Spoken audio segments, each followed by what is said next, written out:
Alright guys, we are back with another video, and we are here to take a look at the brand new Osa. It is finally here. The rework of the Osa. It has brand new spells. I do actually have an Osa of my own, even though I don't use it as much. So we'll see if, depending on how it looks, I will be using it in the future. So real quick, let's take a look at the spells that it has. So they took away a couple of the old spells and added some new ones. So they took away that spell. I forgot what it was called, but the one that you bring back, either a summon or someone on your team back from the dead. They took that away. Let's actually just hop in the game and see what it looks like. So let's switch this just to fight. So let's take a look at the fire side first, the intel side.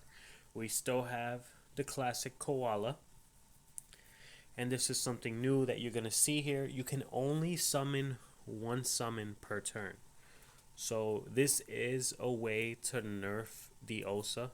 They have to rely more on themselves rather than the summons. So you're going to see that they can only summon one summon per turn.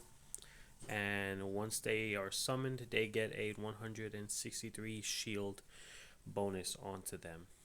And they get a -5 in vitality. Don't know why. And the shield is infinite. So the koala, for the most part, works exactly how it used to.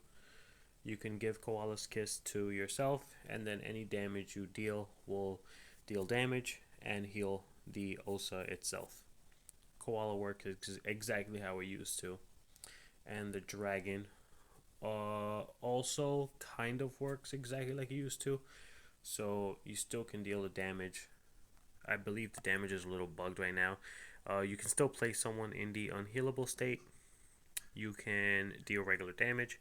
And this, I feel like, is bugged at the moment. It says reduce final damage inflicted by 90%.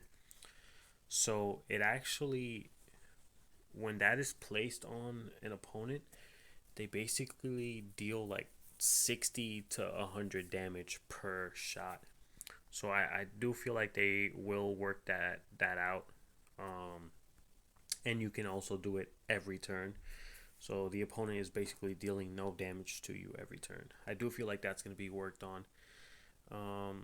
So real quick, let's take a look at the intel moves. We have Ghostly Claw, which is the same as usual, except for now it's a full steal. So the amount that you are dealing is, I think you're healing half of that instead of a double damage move. And it does a decent amount of damage.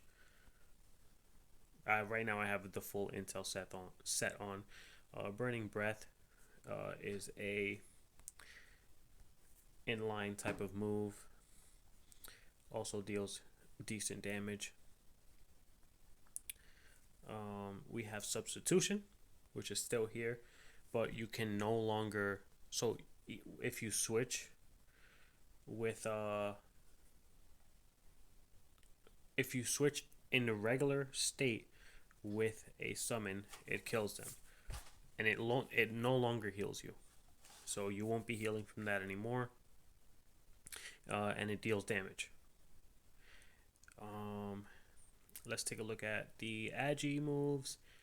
The Crackler's Punch is now an Agi move, and I believe it gives you shield, which is pretty nice. It just gave me 300 shield. So it's based on level. That is pretty nice. Right here we have Lashing Claw, which it does steal. So the damage that you're doing is healing. And then this one right here is pretty cool. You can attract yourself 3 cells, and you're dealing air damage. Oh, it attracts. Oh, so it's an AoE. It's kind of like that AoE attracting spell that the sack has. That's kind of weird that the Osa would have the exact same move, except it's more of like a close combat type move. Let's take a look at the water chance spells. We have Corrosion Claw. Let's take a look at what it does. It does water damage, and then it applies the corrosion state on the target and inflicts water damage on it. The target suffers water damage at the start of turn, and additional damage if it is attacked by a toad or a tofu. We now have toads in the game. We do not have the boar any longer. So that's pretty cool. And then we have this new, show you right now, this new chance move, which let's see how it works. It's a pushback move. So it pushes back 4 cells. So that is actually pretty cool. You're gonna start seeing a lot more pushback Osas, hopefully very soon, and they'll be able to deal a decent amount of damage. This right here is called Whirlwind. Let's see what it does. The effect is Corrosive Whirlwind. If the target is an opponent in the corrosion state, the state is applied to the target adjacent to the ally. Okay, so if let's say he has one of his guys are right next to him, I do this attack, it basically will spread the corrosive state all around, which is pretty cool. Now let's take a look at some of the we also have Whip. Whip is still here, but it's going to attack based on the best element. I know it's brown, meaning it deals damage in earth, but it's just bugged right now. It should be purple. They'll probably fix that soon. And for 2 AP, it is a very decent move. It does decent damage for 2 AP. It's not bad at all. And then it does a lot of other things. If you do a whip on one of your summons, depending on the summon, it's going to give you guys power, give you guys shield, or give you guys range. So that's pretty nice as well. Let's take a look at, let's see what else we have. We have high energy shot. So that right there is going to increase the AP of your summon. If you do it on one of your allies, it'll give them 2 AP. On your summon, it'll give them 4 AP. This right here, it's no longer going to heal you. If you do it on a summon, it'll add 5% vit to them, which is not a lot, guys. Let's show you right here on the koala, right? It's only going to add 40 vit for 2 turns. So they might buff that in the future. We'll see. And then I believe if it's an ally, it's going to heal them 5% of their max vit, which is pretty nice. This is the classic MP buffing move. So it's going to give 4 MP to summons and 2 MP to other allies. This right here is a brand new move. It's going to give your summons power, and then it's going to give your ally, if you do it on your allies, it's going to give them 150 power. It's going to give your summons 300. So that's pretty cool. And animal form, this is your kind of brand. It looks the same, even though it is different. So if you cast this on one of your summons, it's going to give you a different form. So if I do it on an intel one, it's going to turn me basically into a dragon. If I do it on a boar, no, my bad, boars are gone. If I do it on a gobble or a crackler, it's going to basically turn me almost, I'm going to look like a gobble almost. And then if I do it on a tofu or a frog, it's going to turn me into a giant tofu. Let's do it here on the koala. And you guys will see here that it actually turns me into a dragon. And my spell damage is boosted by 10%. And I believe that is for 3 turns. Let's see here if it is for 3 turns. It actually doesn't say, so I wonder.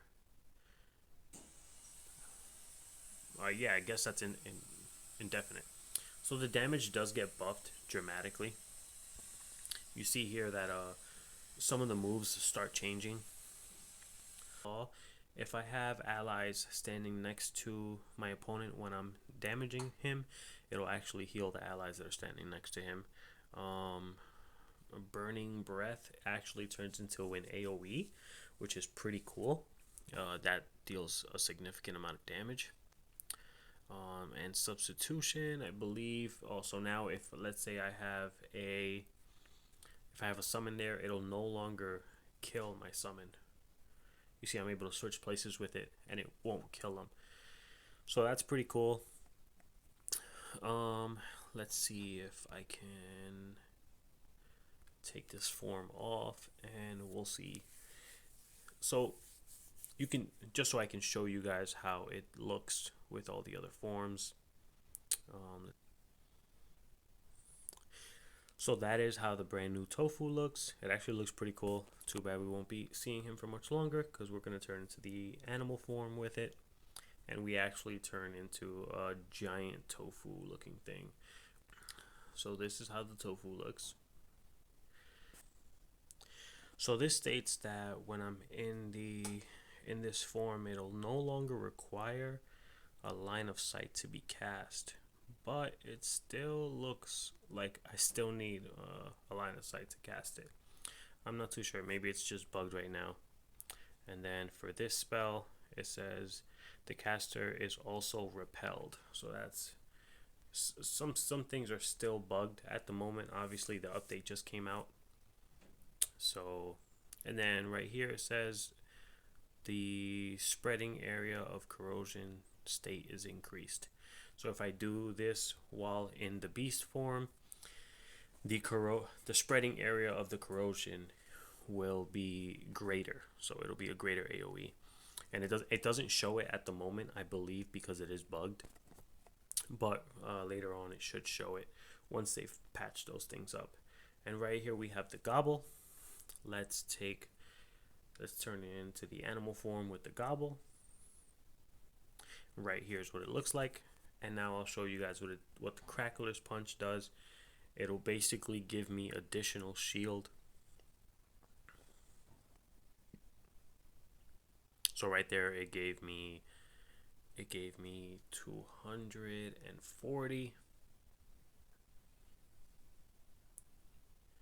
And right there it gave me 340 on a crit. So if I crit, it'll give me more shield than if I didn't crit. And then for this one right here, the spell is now modifiable. So now this spell I have greater range with it. And then this one down here, the spell area effect is increased. So I'm assuming we gain one cell that we can now drag together. So it used to be 3, starting from the center, and now it's 4. So some of the effects are still bugged out. Obviously, it is brand new. Once they pump out a couple more updates in the beta, we will be able to see exactly what it does without any bugs. Let's summon the frog real quick just so we can take a look at that. Because the frog does actually do some pretty cool damage as long as he is in the corrosive state. I wonder if the frog himself can do it. The frog can unbewitch. It can unbewitch 2 turns, which is pretty good. And it can also teleport to a targeted area, which is also pretty cool. Let's summon the tofu. Let's turn into the tofu animal form. And now let's apply the corrosive state to him. And now we'll be able to see the additional damage that he can do. So I can actually jump right next to him. And let's see the amount of damage it does. Okay, it didn't jump. My bad, guys. I'm still trying to figure things out. So with this move right here, if I place it right there, it'll deal damage. If I jump right next to him, and then it'll deal an additional damage because of the corrosive state. So that is pretty cool. Let's put him in the corrosive state again. And that lasts for 2 turns. And then if I deal damage, it'll deal double damage because of the corrosive state. I wonder if it takes off the corrosive. It doesn't. So okay. So right there, it tells you right there that it'll deal an extra 7 to 8 water damage because of the corrosive state. So that's so far as how the Osa looks. Let me know what you guys think. Do you guys think it's a class that you guys would use? Me, in my, from what I think, from what I've seen so far, I don't really. It's not a class that I'm going to be playing. So most likely, I am going to use a class switch on this class. I hope they give you a free one because they are reworking the entire class. So I would hope that they give you a free class switch because I don't really like the outcome. I do like how the mask is looking. I might be switching the Osa into a mask. Uh, the mask looks really nice with that. I don't know exactly what it's called, but it's like a double almost. And it takes half the damage that you're taking for a couple turns, so that's pretty neat. They changed the fog up a ton. The fog looks pretty nice. I probably will do a video and update on that because I like how it came out.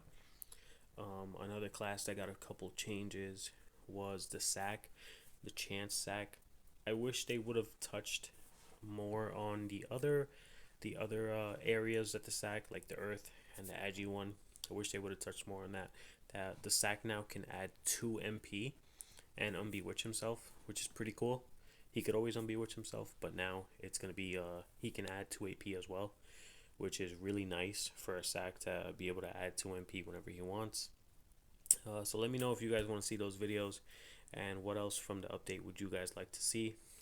This is how the Osa looks. Leave your thoughts and opinions down below. Thank you. Leave a like and subscribe. Peace.